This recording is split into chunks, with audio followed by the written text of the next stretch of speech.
Assalamualaikum warahmatullahi wabarakatuh.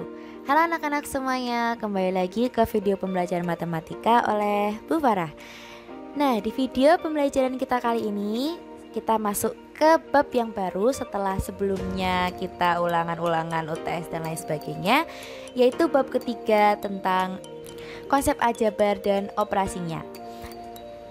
Pada bab kali ini saya akan menerangkan kepada kalian tentang aljabar yang mungkin ini adalah satu bab yang baru untuk kalian.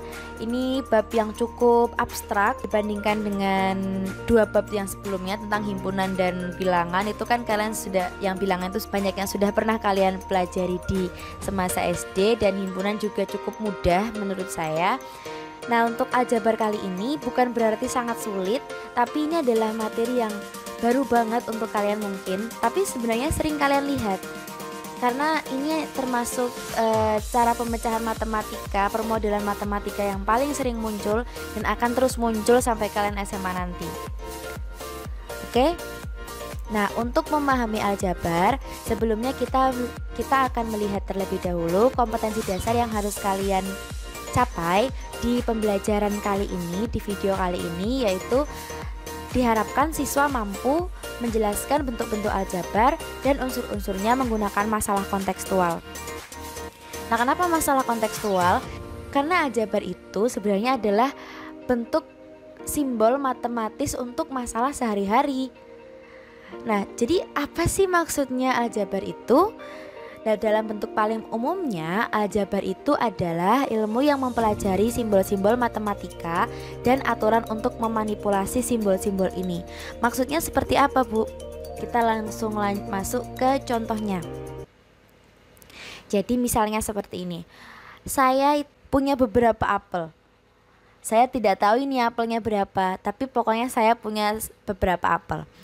Nah, saya ingin membagikan apel yang saya miliki kepada orang-orang yang saya temui. Contohnya, misalnya nih, saya bertemu dengan seseorang. Nah, saya memberikan satu keranjang apel yang saya tidak ketahui jumlahnya, tapi semua keranjang itu masing-masing memiliki jumlah yang sama, tapi saya tidak tahu keranjang itu isinya tuh berapa apel, saya nggak tahu. Nah, saya memberikan satu keranjang itu saya berikan kepada orang yang saya temui, ditambah satu apel lagi untuk orang yang pertama kali saya temui itu. Nah, kemudian untuk orang yang kedua, saya berikan satu keranjang lagi yang jumlahnya sama seperti yang orang pertama tadi, tapi saya tidak tahu ya jumlahnya itu berapa, ditambah 3 apel yang kemudian saya berikan kepada orang kedua ini. Lalu sekarang saya memiliki sisa satu apel untuk saya makan sendiri. Nah, saya diminta untuk menentukan berapa banyak apel semula. Nah, disinilah fungsi dari aljabar.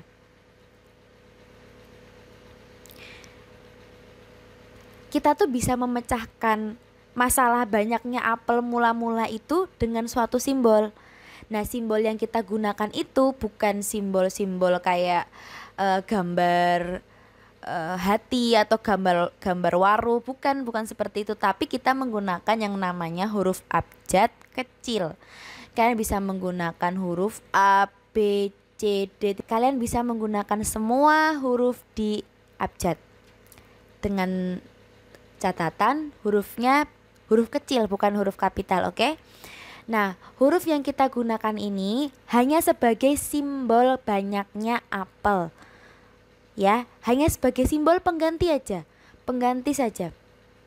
Supaya kita tuh mudah gitu loh dalam mengoperasikan bentuknya itu. Nah, itulah yang kemudian kita sebut dengan aljabar. Nah, ini ilustrasinya, saya akan berikan ilustrasinya kepada kalian. Saat bertemu orang pertama, saya memberi satu keranjang ditambah satu apel, ya kan? Nah, ini tuh di dalam keranjang ini ya ada apel, tapi saya tuh nggak tahu berapa apelnya. Jadi saya mau menyatakan banyaknya apel itu bagaimana? Nah, bisa jadi saya menyimbolkan keranjang apel atau banyaknya apel dalam satu keranjang itu dengan simbol huruf. Misalnya saya simbolkan dengan huruf X. Ini terserah kalian ya, mau pakai huruf X ya boleh, mau pakai huruf C ya boleh, mau pakai huruf I ya boleh, terserah. Ini saya ceritanya mau menyimbolkan dengan huruf X. Jadi banyaknya apel yang saya tidak tahu itu dalam satu keranjang itu adalah huruf X. Dan kalian itu tidak perlu tahu karena di sini maksudnya itu kan yang diketahui hanya keranjang dan apel. Kita mengganti banyaknya apel dalam keranjang yang kita tidak tahu berapa itu dengan huruf X. Sehingga bisa kita tuliskan seperti ini. 1X, X sebagai banyaknya apel dalam keranjang, ditambah 1 apel. Nah, bentuk seperti ini itu namanya bentuk aljabar. Bisa dipahami ya? Jadi aljabar sendiri itu adalah simbol. Dan bentuk matematis seperti ini yang menggunakan huruf X di dalam penjumlahan seperti ini namanya bentuk aljabar. Tapi ingat-ingat ya, 1X ditambah 1 tidak sama dengan 2. Ingat-ingat, tidak sama dengan 2. Kenapa tidak sama dengan 2? Kembali lagi ke sini. 1 keranjang ditambah 1 apel, apakah sama dengan 2 apel? Tidak ya. Apakah sama dengan 2 keranjang? Tidak juga. Nah, seperti itulah kenapa 1X ditambah 1. Tulisannya memang harus seperti ini anak-anak. Harus 1X tambah 1 seperti ini. Tidak bisa kita tuliskan 2. Oke? Nah, sama seperti ilustrasi yang pertama. Kalau saya bertemu dengan orang kedua, saya berikan 1 keranjang ditambah 3 apel. Seperti ini. Nah, banyaknya apel di dalam keranjang saya simbolkan dengan huruf X. Kita menemukan 1X ditambah 3. Nah, jadi 3-nya ini tuh tergantung banyaknya apel yang belakang itu nanti berapa. Tapi keranjangnya tetap kita simbolkan dengan huruf X. Dan ini tidak sama dengan 4 ya. Kita kan nggak tahu apelnya di dalam keranjang berapa, ya kan? Seperti itu. Sampai di sini dapat dipahami? Kalau masih bingung silahkan ulang lagi video saya. Pokoknya jangan bosan-bosan mendengarkan suara saya, karena saya juga tidak bosan-bosan berusaha untuk memberikan materi kepada kalian dengan cara apapun. Ya, tetap semangat. Oke, jadi kita itu nggak tahu ya ada berapa apel dalam keranjang. Itulah kenapa kita simbolkan dia dengan huruf X. X itu hanya simbol, karena kita tuh tidak tahu apelnya ada berapa. Tapi ini intinya X itu tetap boleh kalian ganti dengan huruf apa saja yang paling kalian inginkan, kecuali memang simbol itu sudah ada di soal. Misalnya kayak banyaknya apel dalam keranjang itu sama dengan X. Nah, berarti kalian harus menggunakan huruf X. Tapi kalau tidak ada pernyataan harus X, silahkan pakai huruf apa saja boleh. Nah, aljabar itu membantu kita menuliskan bentuk penjumlahan, pengurangan, perkalian, atau pembagian dari angka yang kita tidak ketahui itu. Kita tidak perlu menuliskan panjang-panjang 1 keranjang apel tambah 3 apel. Enggak, cukup 1X tambah 3, kayak gitu. Nah, dalam aljabar kemudian ya kita masuk ke yang namanya mengenal variabel, koefisien, dan konstanta. Nah, apa itu? Variabel itu adalah lambang atau simbolnya. Jadi yang huruf-huruf tadi X, A, B, C, D, Z itu adalah variabel namanya. Jadi variabel itu adalah sesuatu yang bisa kita ganti-ganti ya nilainya. Kayak misalnya nih, 1 keranjang itu kita tidak tahu isinya berapa, jadi kita bisa ubah si X itu dengan bilangan tertentu. Dan X itu juga bisa kita ganti dengan angka yang lain, fleksibel gitulah ya. Nah, kemudian kita masuk ke koefisien. Koefisien itu apa? Jadi mudahnya memahami koefisien itu yaitu banyaknya variabel, bentuknya angka, dan dia itu ada di sampingnya huruf, persis di sampingnya. Mereka berdampingan gitu. Jadi kalau ada huruf dan angka, hurufnya itu namanya variabel, angka di sampingnya itu namanya koefisien. Oke. Nah, dia itu menyatakan banyaknya variabel loh. Contohnya kayak tadi ya, kita melihat ada keranjangnya kan yang dibagikan hanya ada satu. Jadi kita tulisnya tuh 1x kayak gitu kan. Nah, koefisiennya tuh si angka satunya itu loh. Kalau variabel kan si x-nya tadi. Kalau si koefisien tuh si angka satunya itu. Nah, kalau misalkan kita punya dua keranjang, nah berarti kan 2x. Maka koefisiennya adalah si angka 2-nya itu. Itu namanya koefisien. Kemudian yang berikutnya, yang terakhir itu adalah konstanta. Konstanta itu adalah angka yang pasti nilainya yang merupakan bilangan real.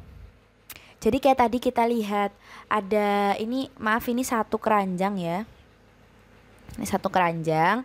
Jadi saya membagikan satu keranjang dan satu apel. Satu keranjang tadi kan koefisien dan variabel.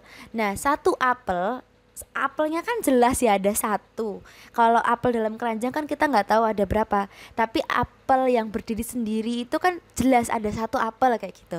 Nah, bilangan yang jelas ini atau kedudukan yang jelas ini itulah namanya konstanta. Karena jelas itu satu apel. Emang di dalam apel ada apel lagi kan tidak. Itulah kenapa dia dinamakan dengan konstanta atau bilangan yang jelas. Seperti itu. Nah, dalam ilustrasinya ya, seperti ini misalnya nih. Kita punya dua keranjang apel dan satu apel. Apelnya di sini nih kita nggak tahu dalam keranjang ini ada berapa apel. Nah, maka apel dalam keranjang kita simbolkan dengan huruf Y misalnya. Nah, seperti yang tadi saya sudah bilang, simbolnya tuh boleh apa saja anak-anak. Boleh semua huruf, terserah kalian mau yang mana. Nah, sekarang tadi kan sudah saya ambil X nih. Sekarang saya ambil huruf Y biar nggak bosan. Jadi apel dalam keranjang saya simbolkan dengan huruf Y. Kita punya dua keranjang apel. Berarti kita punya 2 Y. Maka dalam bentuk aljabarnya dapat kita tuliskan 2Y ditambah 1. Dan kita dapatkan bahwa duanya ini aja namanya adalah koefisien. Sedangkan untuk Y-nya saja itu namanya variabel. Dan si satu yang berdiri sendiri itu kita sebut dengan konstanta. Sampai di sini dapat dipahami? Kalau belum, ayo kita ulangi lagi videonya, oke? Tetap semangat, yuk. Aljabar nanti berikutnya itu akan masuk ke pembahasan seperti ini nih. Jadi dengan bentuk aljabar itu kan kayaknya kok aneh banget sih dalam bentuk 2Y ditambah 1 terus apa. Nah, nanti aljabar itu membantu di materi berikutnya. Contohnya seperti ini. Ada 2 keranjang apel. Kalau dia ditambah dengan 1 apel akan menghasilkan 15 apel. Maka berapa apel dalam 1 keranjang? Seperti itu. Jadi aljabar itu nanti akan masuk ke materi seperti ini. Memudahkan banget kita untuk mempelajari matematika sebenarnya itu aljabar itu. Cuman untuk memahaminya di awal mungkin memang sedikit rumit karena memang merupakan pembelajaran yang baru. Nah, bagaimana cara kita bisa memahaminya? Cara yang paling mudah untuk memahami matematika itu adalah mengulang-ulang. Jadi pertama saya jelaskan di sini dalam video ini. Nah, nanti kalian ulangi lagi dengan mempelajari video lain atau kalian membaca buku atau nanti kalian membuka rangkuman seperti itu. Sangat memudahkan kalian dalam belajar matematika. Dan belajar matematika itu nggak bisa hanya satu kali mendengarkan video saya langsung bisa. Ya mungkin ada beberapa orang yang bisa ya, tapi tidak semua. Oke, jadi jangan patah semangat dalam belajar. Untuk pembelajaran kali ini sampai di situ dulu. Terima kasih atas perhatiannya. Jangan lupa mengerjakan tugas ya. Terima kasih juga karena telah menyimak video ini dari awal sampai akhir. Semoga usaha kalian dalam belajar berkah nantinya dan berguna untuk kalian ke depannya. Assalamualaikum warahmatullahi wabarakatuh.